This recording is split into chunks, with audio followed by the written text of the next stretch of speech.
Sir, सर्वप्रथम हमारे लोकसभा की स्पीकर, हमारे अभिभावक, आपको सबकी तरफ से आभार प्रकट करता हूं कि आप ये नए सदन में आज नया शुरुआत करने का पहल किए हैं और इसके साथ साथ हमारी देश के हर नागरिकों को गणेश चतुर्थी की बधाई भी देना चाहते हैं। और सत्ता पक्ष और विपक्ष हम सब मिलकर देश को आगे ले जाएंगे, देश की ताकत को और मजबूत करेंगे और बढ़ाएंगे, क्योंकि हम ये मान के चलते हैं मंजिल की पार कर, नया मंजिल की तलाश कर। तुझे अगर दरिया मिल जाए तो समुंदर की तलाश कर। ये हिंदुस्तान एक दिन में नहीं बने, हजारों लाखों शहादातों की चलते, खून पसीना बहाने की चलते हमारे देश आज़ाद हुई थी। और इसलिए सारे सदन की तरफ से उन सारे हमारे देश की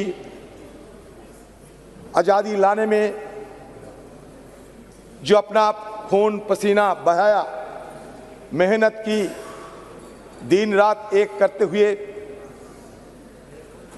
देश को ब्रिटिश हुकूमत से निकल के आज़ादी की रास्ते ले गए थे, उन सबको भी नमन करता हूं। ये नए सदन से ये आप लोगों का ही विरासत, जो विरासत के चलते पुराना संसद भी हमें देखने को मिला और वही विरासत को आगे ले चलते नया संसद में हम सब मिलकर काम करेंगे, प्रयास करेंगे। यही मनसा के साथ ये नया सदन में पैर रखे हैं। मैं ये पहली बार इसके अंदर आते हैं, किसी ने पूछा था कि एक बार चलो नया सदन को देख लिया करो। मैंने कहा नहीं, अगर जाना है तो सीधा सदन के अंदर ही जाएंगे और उसके बाद धीरे धीरे सदन के हर कोने से परिचित होंगे। से नया सदन की ये कल्पना ये नहीं है सर। हमारे पूर्व लोकसभा की सांसद श्रीमती मीरा कुमार जी, उन्होंने पहले ये मुद्दा उठाई थी। उन्होंने ये भी कही थी कि हमारे जो भवन वो चुप से हुए रोते हैं, साइलेंटली वीपिंग। हमारे और एक महिला लोकसभा की अध्यक्ष रही, सुमित्रा महाजन, भी ये गुहार लगाते थे कि हमें नया एक संसद, एक नया भवन की जरूरत है, क्योंकि बहुत सारे खामियां धीरे धीरे निकल आते हैं। अच्छा हुआ देर सवेर नया संसद हमें मिले हैं और इस सरकार जो आज सत्ते पे है, इन्हीं सरकार की इस पहल के चलते नया सदन बने हुए हैं। तो इसमें हम ये सबका है, ये कोई पार्टी के नहीं, कोई व्यक्ति के नहीं, सबका है। हमारे पूर्व प्रधानमंत्री जवाहरलाल नेहरू कहते थे कि देश में कार्टिज्म नहीं होना चाहिए, कोई व्यक्ति पूजा नहीं होना चाहिए, देश सबका है।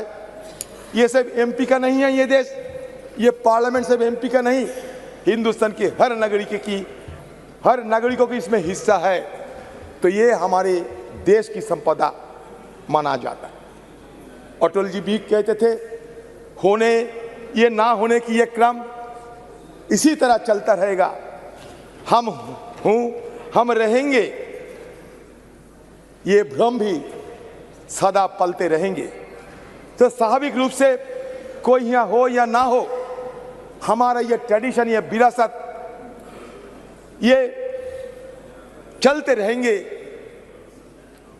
जितने दिन ये देश हिंदुस्तान है, उतने दिन ये हमारे ये विरासत आज हम कल दूसरों ने ये लेते आगे निकलेंगे। सर, मैं सर्वप्रथम हमारे प्रधानमंत्री जी और आप सबके सामने मैं एक बात कहना चाहते हैं, जो भी करें आप लोग ये मान के चलिए कि हमारे लिए संविधान सर्वोपरि है। ये संविधान मान लीजिए हमारे लिए गीता, कुरान और बाइबल से कमी नहीं है।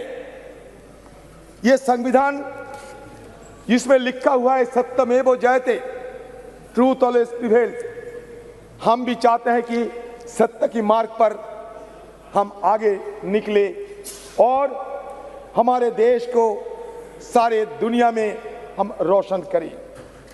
सर, ये संविधान में ये लिखा गया पहली पन्नों में, जिसको हम कहते हैं कि प्रीएम्बल, ये प्रीएम्बल में ये लिखा गया, we the people of India, we the people of India having solemnly resolved to constitute India into a sovereign democratic republic and to secure to all its citizens.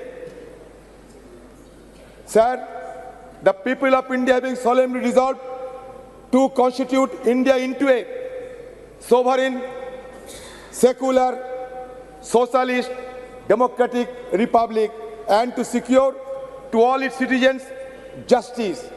Justice for what? Social justice, economic and political justice. Liberty. Liberty for what? Liberty of thought, expression, belief, faith and worship. Sir, हो गया sir? प्रधानमंत्री तो काफी बोले sir, कुछ बोलने दो। आप पर इजाजत दो यहाँ से बैठ के। सर, संविधान पढ़ रहा हूँ ना सर। आप पढ़ेंगे संविधान? Sir, equality for what? Equality of status and of opportunity and to promote among them all fraternity. Fraternity for what? Assuring the dignity of the individual and the unity of the nation. In our Constituent Assembly, this 26th day of November 1949, do hereby adopt, enact and give to ourselves this Constitution. Sir, मैंने इसलिए पढ़ा, इसमें लिखा है we the people of India. ये नहीं लिखा गया कि ये हिंदू, ये मुसलमान, ये क्रिश्चियन, ये जैन, अलग अलग किसी ने ये प्रस्ताव पारित करते हैं। समग्र मिलके we the people of India मतलब सारे देश की, सारे भारत की, सारे इंडिया की, सारे हिंदुस्तान की, सब मिलके ये शपथ लिए गए थे। सर, हमारे आर्टिकल 395 आर्टिकल इसमें शामिल किए गए थे। उसमें जब पहला आर्टिकल, उसमें यह लिखा जाता है कि India that is Bharat shall be A union of state. मतलब भारत और इंडिया के बीच कोई अंतर नहीं है। जो भारत होते हैं वो इंडिया है, जो इंडिया होते हैं वो भारत है। हम जबरदस्ती किसी बहाने इसके अंदर दरार पैदा करने की कोई कोशिश ना करे तो बेहतर होगी, क्योंकि कुछ जगह में ये आशंका फैला जाते हैं कि हमारे देश में हिंदुत्व की तो बात हम सुनते ही है, लेकिन इसके साथ साथ हिंदुत्व बात भी आ जाएंगे क्या, ये आम लोगों में ये चर्चा है। मैं सबको संज्ञान में ये लाना चाहते हैं, क्योंकि ये मुद्दा हमारे देश के लिए ठीक नहीं होगा, क्योंकि हमें हमारी संविधान में ये ऑफिशियल जो लैंग्वेज है, ये 22 ऑफिशियल लैंग्वेज सब हमारे देश की लैंग्वेज है। तो कोई दरार पैदा करने की कोई कोशिश ना होने से बेहतर होगी। ये मैं जरूर आपसे मांग करता हूं। सर सर्वप्रथम और एक बात कहना चाहते हैं सर, प्रधानमंत्री जी G20 और शुरुआत तो किए थे राष्ट्रपति जी की भाषण के साथ साथ पार्लियामेंट में नो कॉन्फिडेंस, उसके बाद G20 को तो हम देखे हर दिन देखते ही हैं, आज सदन में भी देखे, दोनों लोकसभा में भी देखे, मतलब सेंट्रल हॉल में भी देखे, यहाँ भी देखते हैं। प्रधानमंत्री जी की हर भाषण सुनते सुनते मान लीजिए कि हमारा जहन में सिमट गए हैं। मैं इसलिए यह कहना चाहते हैं अभी कि सर देखिए, ये सदन की गरिमा की बात किया जाते हैं, लेकिन कम से कम सरकार कम से कम ये कभी सोचे हैं कि हमारे ये सदन में स्पीकर है लेकिन डेप्यूटी स्पीकर नहीं है, क्यों? यह पहली बार आजादी के बाद, संविधान रचना होने के बाद पहली बार हमारा ये सदन में स्पीकर साहब है लेकिन डेप्यूटी स्पीकर नहीं है, क्यों? ये हम सबको सर अगर बोलने देंगे तो मैं बोलूंगा सर। अब समय सर ये तो सर यही तो हमारा मांग उधर भी थे इधर भी है, इसीलिए कभी कभी हम थोड़ा जोर आवाज करते हैं, हमारा आवाज रुकने के लिए पूरा अपने बना दिए सारे बहुत ऊंचा कर दिया, हमें कोई अगर बात वहां तक पहुंच ना पाए। सर मैं ये कहना चाहते हैं, जो आरक्षण की बात हमारे प्रधानमंत्री जी अभी अभी कहे हैं, मैं ये कहना चाहते कि महिला आरक्षण 1989 में जब राजीव जी प्रधानमंत्री थे तब स्थानीय निकायों के चुनाव में उन्होंने 1/3 आरक्षण महिलाओं के लिए सुनिश्चित किया था।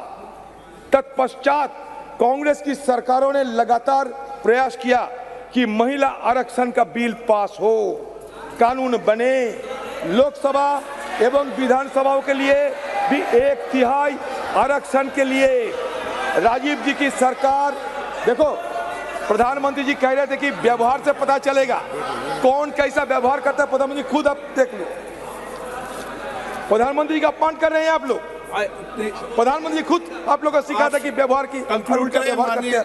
सर हो गया, राजीव जी की सरकार, नरसिम्हा राव जी की सरकार, फिर डॉक्टर मनमोहन जी की सरकार, अलग अलग सरकारों ने अलग अलग समय पर अपनी हैसियत के अनुसार उसको पास कराने की प्रयास किया।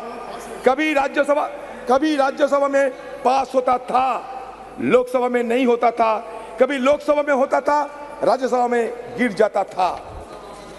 डॉक्टर मनमोहन सिंह की सरकार के वक्त जो ये बिल आया वो आज तक जीवित है, आज तक जीवित है, राज्यसभा में पास हुआ है। हमारी CWC कांग्रेस कार्य समिति की बैठक में जो रेजोल्यूशन पास हुआ, प्रस्ताव पारित हुआ, उसमें ये मांग की गई है कि ये जो आने वाले विशेष सत्र है उसमें महिला आरक्षण की उस बिल को पास किया जाए, पारित किया जाए। ये बहुत महत्वपूर्ण है, ऐतिहासिक है। आपको ज्ञान है कि पूर्व कांग्रेस अध्यक्षा श्रीमती सोनिया गांधी ने पत्र भी लिखा था हमारे प्रधानमंत्री जी को, प्रधानमंत्री जी को पत्र लिखा था। हम फिर से उस मांग को इस प्रस्ताव के जरिए दोहराते हैं। अच्छा हुआ सर बात तो बहुत कुछ है। प्रधानमंत्री जी सिंगल दिखा रहे थे, आप बोलना बाद में, अभी बाद में बोले सर, बोल में महिला आरक्षण, प्रधानमंत्री सिंगल दिखा रहे थे महिला आरक्षण बिल के समय। आज तो स्वागत कर दें आपके, ये सिंगल सदन में स्वागत कर दें आज तो। सर सिंगल दिखा रहे थे सर, ये सिंगल की इतिहास थोड़ा बता देता है last. No sir when India attained, sir ये सुनिए, ये इतिहास सुनिए, when India attained independence from the British, the then Viceroy Lord Mountbatten posed a question to the to-be Prime Minister Jawaharlal Nehru. What is the ceremony that should be followed to symbolize the transfer of power from British to India hands? Sir, Lord Mountbatten posed a question to the to-be Prime Minister Jawaharlal Nehru. What is the ceremony that should be followed to symbolize the transfer of power from British to Indian hands? Nehru then consulted Raja Gopalachari, commonly known as Rajaji, who went on to become the first Viceroy of India. Rajaji identified the Chola model, where the transfer of power from one king to another was sanctified and blessed by a high ruler. The symbol used was the handover of Sengal or scepter from one king to his successor. A golden scepter was crafted by Bhumidhi Bangaru Chetty, a famous jeweler in the Madras presidency. The makers of the Sengal, Bhimudi Etarajulu and Bhumudi Sudhakar are living in Chennai. Sir, इतिहास बता रहा हूँ, कुछ नहीं. On August 14, 1947, the deputy high priest of Thirubhadu Thurai Adiman, Nagasaram player Rajaramthi Pillai and Odhuvar, a person who sings devotional songs in Tamil temples, were flown to Delhi capital from the then Madras presidency. The ceremony was conducted as per Tamil tradition and the Sengal was handed over to Nehru at his house. Okay. इसमें नई बात कुछ नहीं है. Sir ये लेकर ऐसा sir बनाया जाता है माहौल कि ये कुछ नहीं आज़ादी हुए हैं हमारे देश पे, कुछ हो रहे हैं. सर मैं बहुत सारे सलाह है सर, मैं सिर्फ एक बात कहना चाहते हैं कि ये सदन, ये ऐसा मत समझिए कि ये ईंट काटर पत्थर की सदन है सर. ये सदन, it is not built with bricks and mortars only. It is the soul of our India. The soul which was long suppressed, find utterance in the wake of attaining independence.